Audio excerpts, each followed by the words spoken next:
Hey, your backup plan tribe. If you are new here, welcome. I'm just trying to get everybody to come on to our show. Welcome, your backup plan tribe. I'm so happy to be here with you guys today. We have a very special guest today from Utah. I can't believe it. His story is extraordinary. It's a near-death experience. Something that we always wonder, are there aliens? Is there life after death? What does that look like? And we're always curious. So we have a very special guest today. All of my guests are just wonderful. I seem to always make so many friends from around the world, and this is no exception. Scott Drummond today is going to be our special guest with a very, very special, inspirational story from his heart of his journey that he's experienced. If you are new here, welcome. Welcome to our show. Please like, share, and subscribe. Down here in the corner, press that subscribe button. And please share it with your friends, family, and Facebook, Instagram, whatever you so choose. I would love to have that. Your backup plan app puts your life all in one place in case of any unpredictable circumstance, while taking that painful aftermath out of a tragedy. What does that mean? It means that when something happens to you unexpected, it could be a wildfire, you have a 5-minute evacuation notice. Do you have your emergency kit? Can you grab your documents in 5 minutes? What about your photos? What about photos of your rooms in case anything happened? What about the shutoff valves? What about your will and all those important documents that you have spread in drawers and closets and filing cabinets and just everywhere you don't even know where they all are? Yeah, that kind of stuff. So that's what we're about on our show. I'm so glad to have you on our show today. My name is Tina Ginn, and I am an emergency preparedness coach, a podcaster, of course, a financial expert, and an app developer of Your Backup Plan app. And I'm located here in beautiful Vancouver, BC. And I also have a best-selling book called In the Blink of an Eye. Isn't that the truth? Things always seem to happen in the blink of an eye, don't they? And so, yeah, that was a perfect book for that, a perfect title for my experiences that I've had in my life. And so if you are new to our channel, we share real life stories, real life from real life people. And talking taboo with Tina is actually kind of difficult to say. It's a lot of T's, but it's talking about real conversations, raw conversations that we share with our listeners. And it's beautiful. And why not do that? Because it gives us that inspiration and hope. It gives us some insight in being better prepared for instances, perhaps in many different ways. It could be for your documents, it could be spiritually, it could be family relationship-wise, it could be career-wise. So I'm so thankful and blessed to be able to bring Scott Drummond on today, and I'll introduce him. Hey, Scott. Hello. I would like to give you a wonderful introduction from Scott Drummond, who comes to us as a retired government worker for 16 years now. Our title this week, of course, is 20 Minutes After Death Experience. And for many, the question of what happens when we die is a mysterious one. From a recent survey found 55% of people are absolutely certain there's an afterlife, 37% are not certain, and 8% are certain there isn't an afterlife. Isn't that interesting stats? But for some who have been through near-death experiences, the question has a clear answer. And I'm sure Scott's going to share that with us today. Well, welcome, Scott. I'm so blessed and happy to have you on our show today. Thank you. Thank you so very, very much. And And I thank would, you for having me.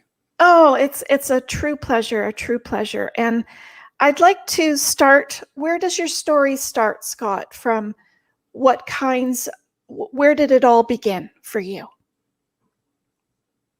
Well, I guess from a very young age. Um, I'm 68 years old now. My experience started when I was 28, but it started way before that. It really did. I grew up like most people, in a Normal. learning about life, and mine kind of changed a little bit. In my younger years, I played a lot of sports, and so I kind of lived the game of sport. And my drive in life was to be a professional ball player, and that was what I did. That's all I wanted to be in life. But as life went on and my career ended, I decided to get a job and take care of my family. Well, because That's of the no drive fun. I had, oh, it's okay. I have four beautiful kids. We we kind of changed the way we were doing things a little bit, and but yet as an athlete, you have a drive, and it's no Yeah. different when you get into business. You still have that drive, and the drive is basically to to have gain. It's just normal in the way of this world. And when I turned 28 years old and had this experience, I had to reevaluate everything that was going on in my life. And I'll tell you a little bit about the story, and then I'll kind of back it up later. Sure. We, I was with a friend of mine, and we went skiing, and I love to ski and have done it most of my life. And we were up at Park City, and we were just having a good time. And I was standing in the lift line, and one of there was a lady that was coming down, and poles were going every which way, and she ran into me in the lift line, and it was okay. We picked her up, and she got back in the lift line, and we kept on going. Well, I ended up skiing the rest of the day. And at the end of the day, I went to the car and I was taking off my ski equipment and putting it in the car and took off my glove. And my thumb was hanging straight down. And I knew I was kind of in trouble because when I got in the warm car and it started heating up, I started hurting. Yeah. Oh, And so we scheduled surgery, and I went to the hospital, and the doctor laid me down on the table and put a sheet just that kind of went right over between my head and my shoulder, laid down on the table, and he pulled my arm out and started working on my thumb. Well, they didn't have an anesthesiologist. She was called away on another assignment. And oh, so what they did is they did what they call a bear block. And it's a tourniquet that they put on your arm. And I don't know if I can show you here, but it was right here on my arm, and it had two valves on it. And it's an inflatable tourniquet, and they don't use them anymore because of I guess, some of the problems they had with it. Well, when they started the surgery, it was going well, and things started getting a little tight as far as pressure on my arm. And so what you do is you have two valves, and at first they're both tightened up. Well, she loosened up one of the valves, and the other one stayed tight, so that oh. the medicine would still work well on my arm. And well, while longer, the pressure started coming on again, and she, instead of tightening up the one valve and then loosening the second valve, she opened up the second one, and that's when I felt the medicine going up my arm, up into my chest, and across into my heart. Now, I remember before this started, her telling the doctor that she had never done this procedure before because the Oh, nice. anesthesiologist had always taken care of it. And the doctor says, I'll talk you through it because he had done it before. Now, like I said, I don't fault this nurse and I don't fault the doctor. It's just something that happened. Right. Well, the next thing I knew, I had left my body and I was sitting up above watching the surgery. And I was watching the doctor put stitches in my hand. I was watching him put my thumb back together. And I watched him take some stuff out of my arm, tendons out of my arms, and wrap it around my thumb. And I watched him put a screw in my thumb. And what was odd is I was sitting up there watching this whole thing, but I wasn't alone. There was someone that was sitting next to me that I didn't, I couldn't see. They were sitting right next to me, but I couldn't see them. But I knew I wasn't alone. When Did you have a when feeling of who they could be? Did you feel I don't. Like I said, I never did see the person other than when they talked to me. It was like I knew that voice. So whether it was somebody I knew previously or a guardian angel or however you Mhm. want to say it, somebody was there with me. I wasn't alone. And after watching the surgery happen and I'm not sure how long because there was no clocks, no time that you could that I see? knew about or I could see. Uh, the person next to me said it was time to go, and there was no question in my mind. He didn't talk to me mouth to mouth. He talked to me through my mind. And in a twinkle of an eye, I went to a different place. And before I say what happened in this next place, from the time that I left my body, I was in total peace. Uh, I don't know if you've ever felt peace before in your life, but this was a different kind of peace.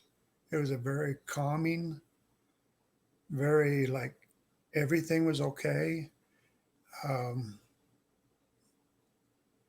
Safe? you Feel were safe? safe. Yeah, you were Mhm. safe.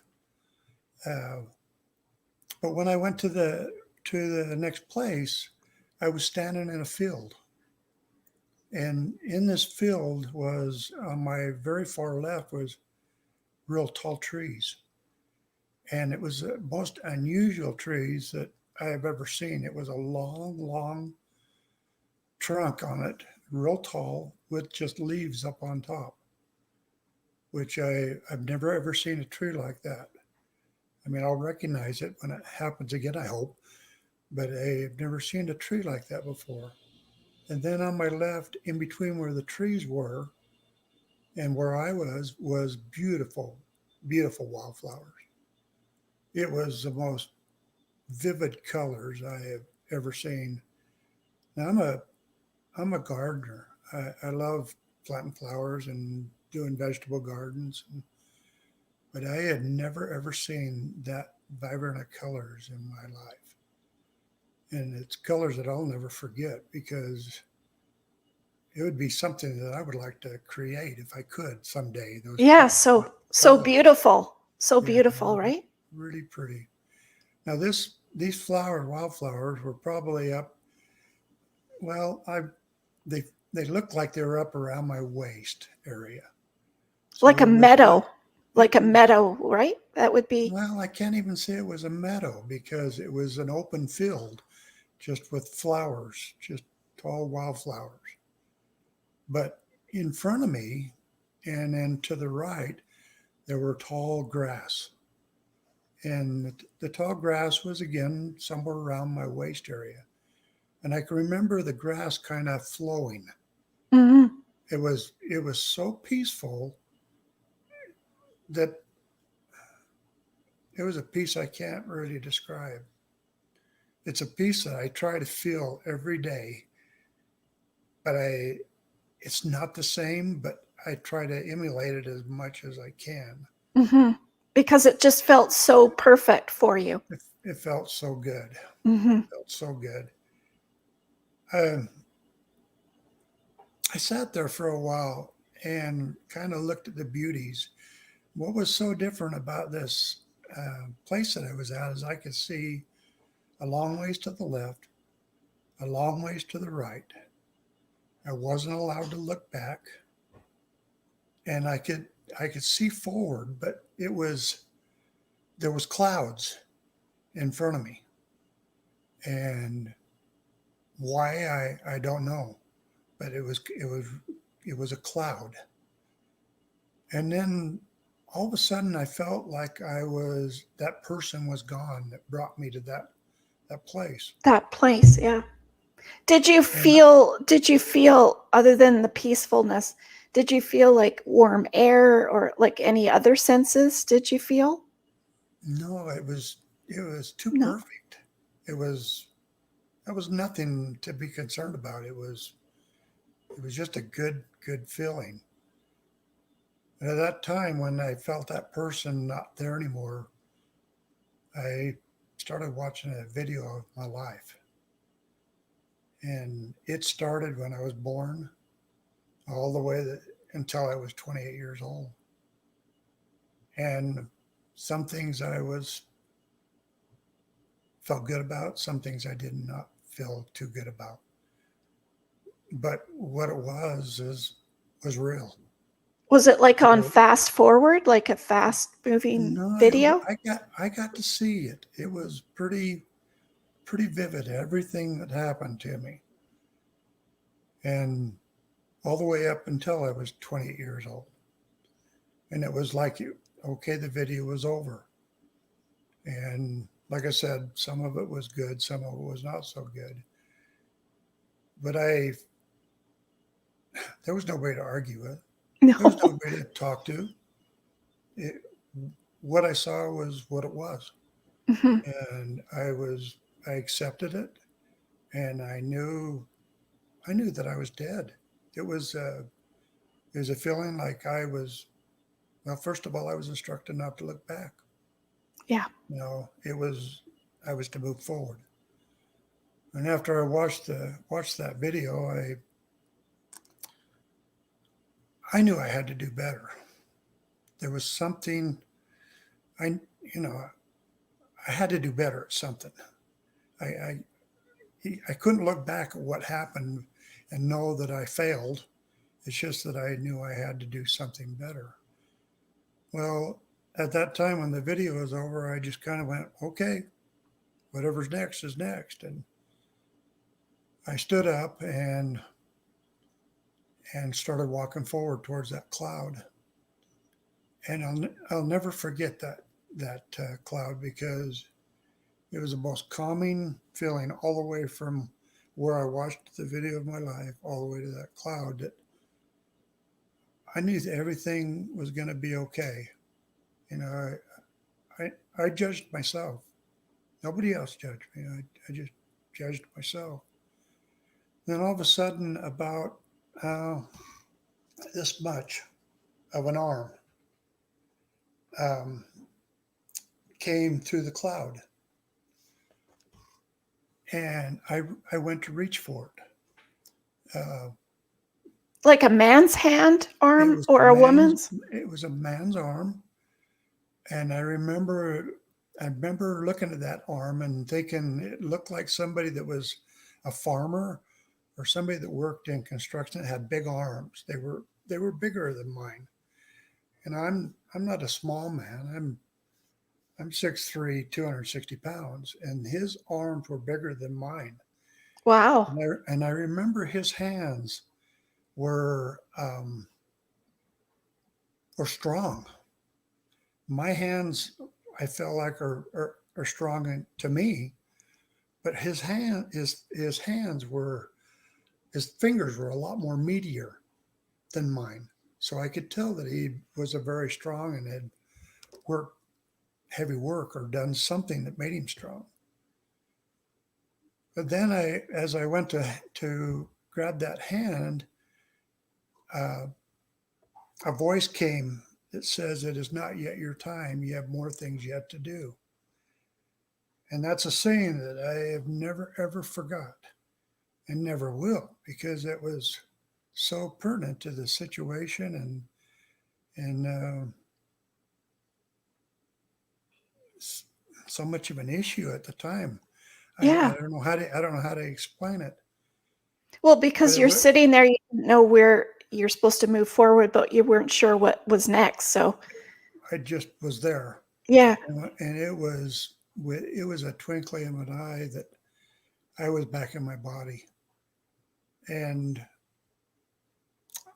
I I did not want to come back. The feeling that I had was undescribable.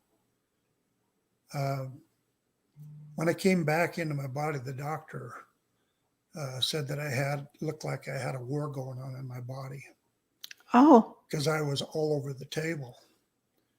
And I told him later when we sat down and talked that I didn't want to come back. I I felt like I came back because I was a very selfish person. Uh, I had mostly everything that I in life, playing. I played over in Europe and played basketball and I played college ball and basketball or baseball and I've things were I earned it, but a lot of things were given to me. right. And but one thing that I did not do is I could have been better to people, and I could have been better to people that helped me along the way. And I saw things that I walked away from instead of helping people with. And I felt like that was one of the reasons why I was sent back. Now, when they were wheeling me out of surgery into the hallway, I had a paper on my chest, and on that paper that I'd been dead for 20 minutes. My wife didn't know that I had died. Um, in fact, it was something that we didn't talk about for quite a while because I thought what had happened was surreal. Was I how do you take something that I saw and try to share with somebody else? Yeah. How do you start I, I, explaining that? I didn't know how to do it. And to be honest with you, Yeah. it took quite a while for me to talk to my wife about it, and I shared it with her, and I shared bits and pieces of it with my kids, but to talk about it with anybody else, wasn't on the to be put on the table. Right. What did the doctor say, Scott? Was he surprised? Oh, he was shocked. You know, for 3 days after the surgery, he would come into the hospital room and talk to me and ask me questions and who was that you were talking to? Who was you fighting with? Who was, what was going on that table? And he was he was shocked when I told him about the stitches that he put in my hand and the ligaments that he took out of my forearm and wrapped around my thumb and the pin. He says, "You couldn't have seen that." He said, "There was a sheet between you and me. You couldn't have seen that." And I told him, "Well, I did. Yeah. I saw it, but I couldn't go into any detail with him because well, wanted Ah. him to think I was crazy. Well, maybe I am a little crazy, but needless to say, it took me from 28 years old to 67 to really come out and talk about this, and it wasn't anything that I had planned. I we went. I have a friend here that his name's Wes, and we were talking one day, and I was telling him I'm not afraid to die, and he says, "Oh, everybody's afraid to die," and I says, "No, I'm not. I I know that there's something after this, and I know that if I do better in life, maybe there'll be a better place for me." And that was a year before he came back to me. In fact, it might have been over a year. And he came back and he says, with this COVID thing happening right now, he says people need some hope. Yeah. They need to know what's kind of ahead of them. And I told him no. I said I can't talk about it. And finally, I went back and talked to my wife about it, and she says, "Well, maybe the timing's right. Maybe it's time for you to say something. Maybe there's people that might need some hope, or somebody that needs some peace of a family member dying, or." And I just kind of took it at that, and then finally I said, "Well, I guess maybe I've held it inside long enough." But Hmm. I live this every day. I mean, I see these things since I was 28 years old. I know the details in what happened, and I'll never forget it. Um, Something that I have tried to work on, and each day is a different day, as you all know, Tina. Every Hmm. day is different. We What we do today, um, Affects us for the rest of our lives. it does, and let it happen, but make tomorrow a better day. And something that I've done, you know, it's strange, but prioritize my life almost every day. Okay, what happened yesterday? What am I going to do today, to make this better? And I'm not perfect. Please don't, please don't even think that. I am just a regular person, but I try to do better every day, hoping that I can maybe make a difference in somebody's life. Hmm. Um, and hopefully, maybe through this, I might be able to make a difference in somebody's life on your show. Absolutely. Um, I wanted to ask you because of your story. I had a very similar experience. My ex father in law was passing away in the hospital, in the hospital room, and it was just him in the room. And there was about 9 people sitting around his bed. And we were been there for about 3 days. And I couldn't seem to go in the room and stay in the room. I was too hot. I was sweating, literally, sweat was pouring down me. And so I'd leave the room and I'd come back in. And I was nice and cool out in the hallway. And I'd go visit other patients in the hospital on the floor. And I'd come back in. And I would see him shake his head. And he couldn't really talk, but he would mumble like he was talking to someone. And everyone else was sitting there with their coats on. And I kept saying to everybody, "Aren't you guys hot? Like, I am drenched. I am so hot." And I didn't know what that feeling was like you, because you're in the moment and you're not really sure what you're experiencing. I've never experienced that before. And you could see him talking, but he wasn't talking to us. So that's similar to what I guess the doctor saw you doing. And then all of a sudden, when he died, the air of the cloud, it was like a cloud. It was like there was a cloud in the room and it just lifted, and then there was all of a sudden fresh air in the room, and he left. And it was such a different space of the tension of the energy and the heat in the room to it cooling off and it dissipating. It was truly magical. And I couldn't explain it either. I felt very much like you. People would think I'm crazy because they couldn't understand what I was happening. Like, I knew the people from who he was talking to were there. And I'm sure they were trying to tell him he's okay, he can come, you'll be fine. And he kept on, he'd shake his head every now and then, and you'd see him talking. So he was chatting with them, obviously. But for me, I'm on the outside looking in, and I'm thinking, what the heck is going on?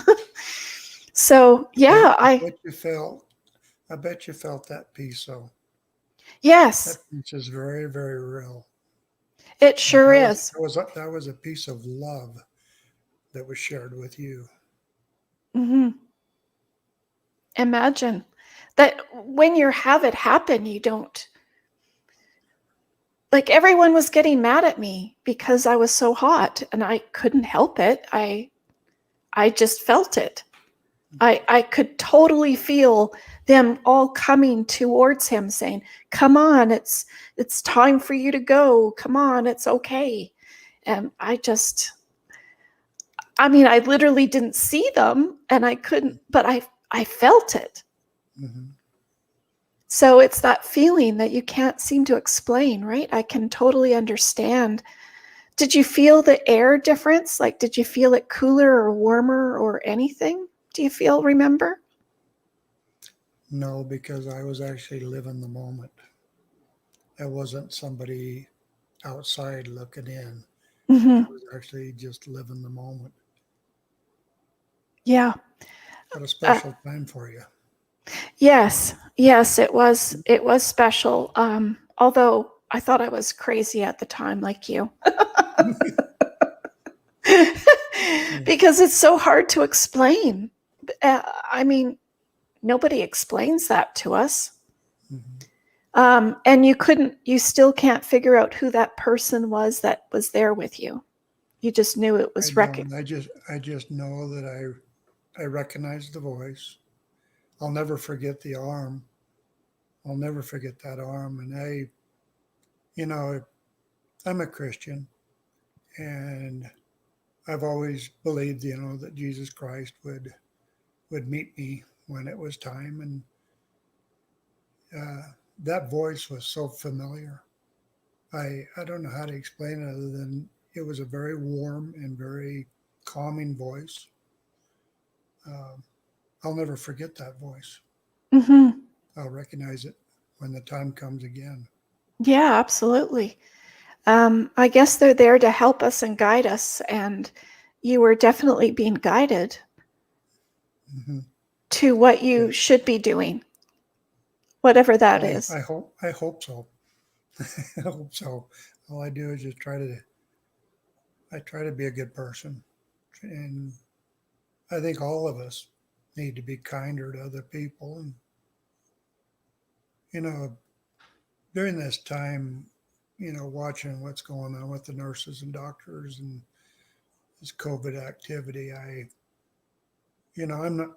I said this before in my video. I'm not the hero. These people are my heroes. Those first Hmm. responders they're heroes. They're the ones that help them. They take care of them. They try to bring them back. And you feel bad for those that are the long haulers. That are having problems afterwards. And I was fortunate enough not to get COVID, and I've had my shots. I'm thrilled to death that I'm fully vaccinated. But Yay. yeah, it is. It's a calming feeling. Hmm. But even during that whole time, there was no fear.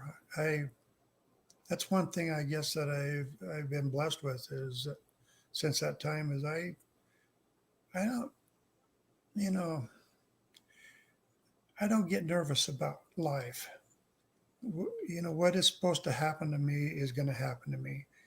And it's like anybody, it can happen at a blink of an eye. You know, we could be here, we could leave our houses and walk across the street and get run over by a car. Yeah. You know, are we ready? No, but uh, we can try to be good to other people, though. And yourself. Yeah, try to be good to yourself. Hmm. Take it another step. It's obviously des- definitely changed your life.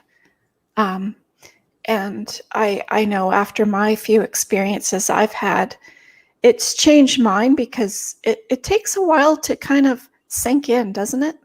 Afterwards, didn't it take a while to really process it? Well, I've been trying to process it most of my life.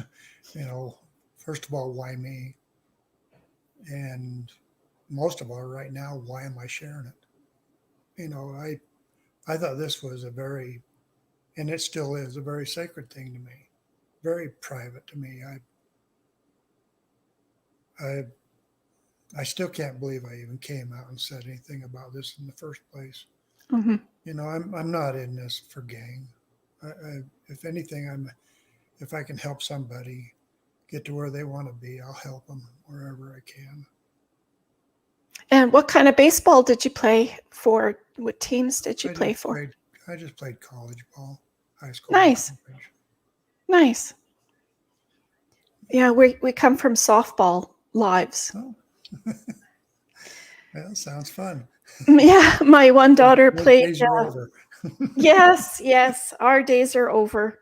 So you have to hope that your kids can enjoy it as well. So you had all girls then? No, I have two boys. They're the oldest. They both went into extreme sports. They like snowboarding and mountain biking and cliff climbing, and they did the extreme sports. And then I have two girls that are younger, and they're both active and good girls. Nice. I think you're probably supposed to share it because things seem to change during COVID. I think. Mhm.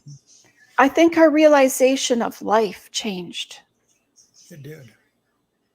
and it's probably pushed you to show that experience to others to help heal others because I think we all have worried about having that family member that you weren't be able to sit beside while they were dying or while they were recovering or it changed our lives the way people were being in hospices, not being able to go visit or long-term care facilities, and everything just changed in the blink of an eye basically.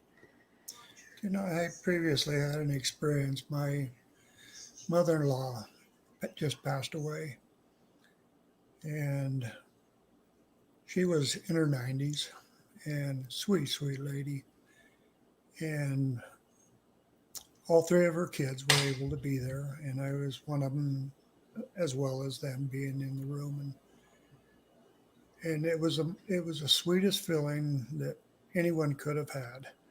She was very coherent, paying attention to everything that was going on in the room, and all of a sudden looked up in the corner of the room and then passed away. And I knew that. I felt that feeling. Hmm. I felt it very vividly.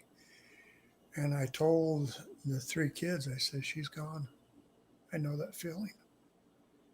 And, but yet it was a very sweet feeling. And I was thrilled that all of the kids were able to be there with her during that experience. Something that I've never shared, Tina, is, and this is something else that really holds tight in my heart, is I was given a gift. You know, I got a gift to come back. Yeah. Yeah, I get to be with my wife now of 47 years, and I get to see my kids grow up, and I get to see my grandkids grow up. And I mean, I wouldn't have had that experience. In fact, I wouldn't even have met my youngest daughter because she wasn't even born yet. But I feel like I'm the luckiest man there is to be able to, first of all, have a great wife. I mean, we've had 47 great years together. Now, have they been easy? No. She's a woman. I'm a man. So, but we work hard at it, and we try to help each other wherever we can. Um, when you're talking about gifts, I see something that most people don't see in their lifetime. When I go to funerals, I actually get the opportunity to see people at their funerals. When they go into their funerals, I up in the upper right hand corner, I see them, and it's not something that is, I guess, Imaginary. It's not no, imaginary. It's there. it's real. Hmm. And I don't know why that gift was given to me, but I get to see their smiles as they look over their families. And I think that they're happy. They look happy. And the last one, the funeral that I went to, I normally just see one person. This time I saw several people that were there. And I think might have been their family members that were there with them. Um, this is I don't know why this happens, but I feel like this is a gift, Hmm. and that I don't know. I don't talk about this very much, but it's one of those things that I feel very fortunate. Well, it's funny because my cup today is Oh, ex- blessed. is exactly what you are. You're blessed. You're blessed to show a point. You're blessed to have been given that opportunity to really share with yourself as with others. Um, it's beautiful, beautiful story. Um, do you think you would have grabbed that man's hand? Do you think? Yeah.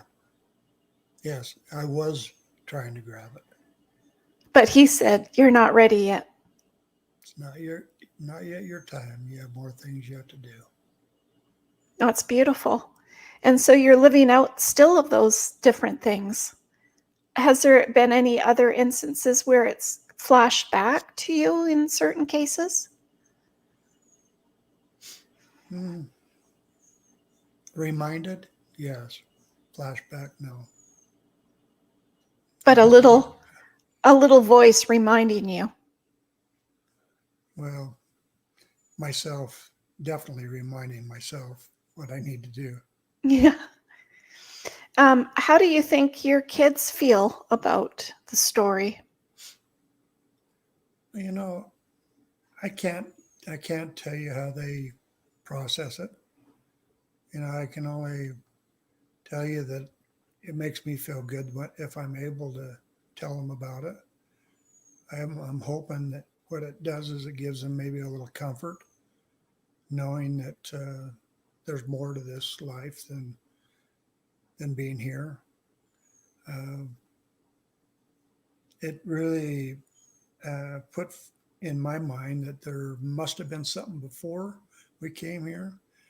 There's definitely something while we're here, and there's definitely something after we're not here. Right. But you just haven't figured that part out yet. Well, I keep working on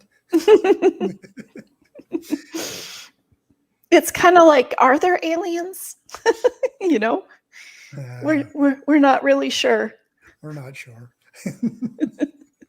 It could be maybe just people from the past for all we know. Who knows? But I'm not the scientific person, but I can feel your energy from that feeling, because I can't explain to listeners how beautiful, how warm, and like you don't even question yourself. Like if some stranger came and put their hand out, you would obviously question yourself. Do I go forward? Do I grab their hand? Do I not grab their hand? Like you literally do that, right? You just don't reach out and grab anybody's hand. But in that circumstance, it's just so different, right? Yeah. It's just so peaceful and so welcoming and so touching and so warm and inviting. And I just don't have enough words to tell how it feels. I'm totally there with you on that comfort it gives you to know that you're not alone and that there's people up there looking after you. I guess. Is that how you feel? Like there's other people? There's no doubt in my mind that there are guardian angels that watch over us, and if we listen to them, we probably won't get in quite as much trouble. Yeah, they just don't tell us the lottery numbers. Yeah. They have other purposes for us. Yep. To be kinder people, to be going in a certain direction, or whatever that looks like, right? Mm-hmm. Did you have any other final messages you'd like to tell the listeners about your experience?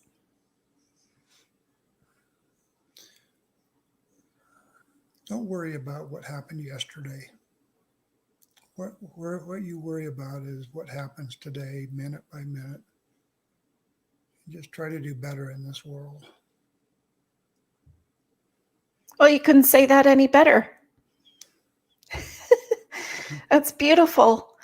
You really need to be out there talking about this, helping people to be better. It's just, it's the perfect time.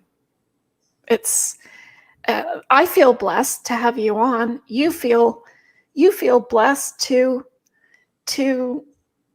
have this opportunity in life, to have this experience that you were given. It's beautiful. What a beautiful story. And I want to thank you for coming on the show. I feel blessed for having you come on the show. And it's hard to explain to anyone, isn't it? It's you can't explain it. Yeah. It's unexplainable. It's undescribable. Absolutely. But it's real. Yeah.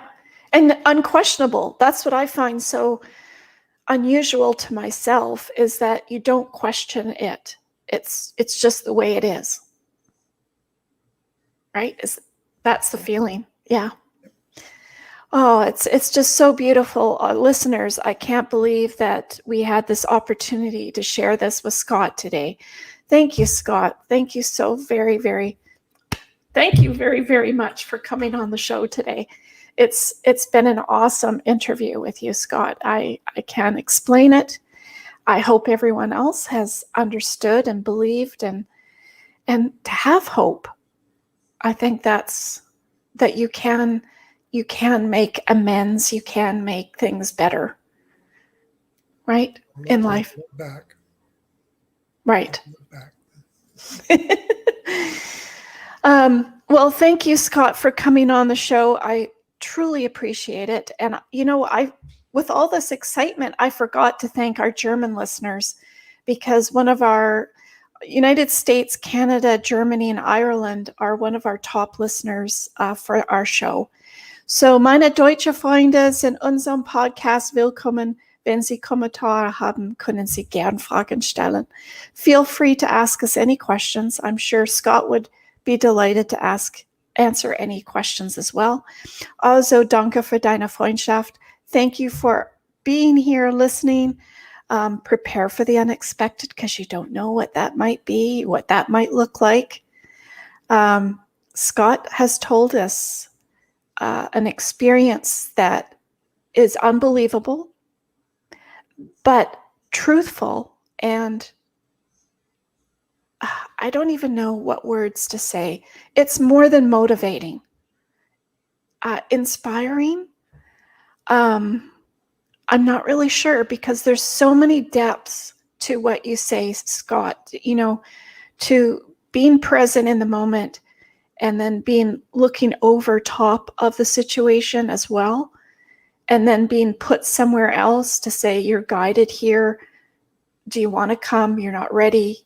You go sent back. That's basically the summary of your story. And it really, truly is unbelievable, because it's beautiful. And I want to thank you again for agreeing to come on our show. It's amazing. Dankeschön. I think there's a lot of Germans in Utah, aren't there? Isn't that a big German? I don't know. You're not sure? I thought there was, but bitteschön. But it's all these German words. But thank you so much for coming out. Please like, share, and subscribe down here in the corner so that you get notified about more of these different shows. Tap on that bell so you get notification as well, because each week I interview real life stories about real life people, just like Scott, who you can't get any better story than that, because it's a life-changing event that changed Scott and Connie's life forever.